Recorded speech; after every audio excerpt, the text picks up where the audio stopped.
今日咧就嚟到四國啊！四國咧，我哋咧就住喺愛媛縣松本市嘅 ANA Crowne Plaza。嗱，我哋一入嚟咧，頭先睇到個玄關啦，個玄關就好細下嘅啫，冇咩特別㗎。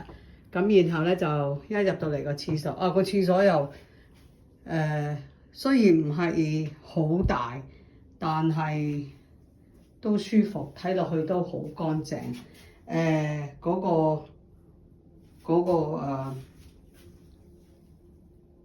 浴缸咧係好大嘅，如果要浸浴咧，一個非常之好嘅選擇。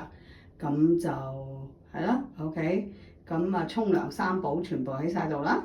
咁就係咁啦，又有個吸入面廁馬桶啦。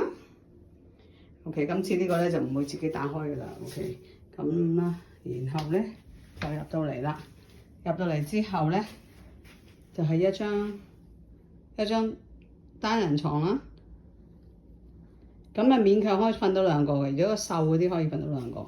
咁然後就一張普通嘅書台，有張凳。咁裏邊咧就係呢個係個雪櫃仔啦，雪櫃仔啦，即係都冇咩特別嘅。咁咧就係又係嗰啲茶壺嗰啲啦，有個電視機，一個商務嘅酒店咁樣咯。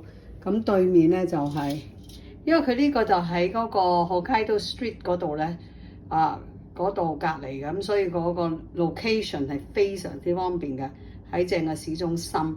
咁就對面咧就係一個鋪，即係冇咩特別景咧，都係一個市中心咁啦，就係咁啦嚇。OK 㗎嚇，雖然唔係啲咩特別豪華，不過五臟俱全。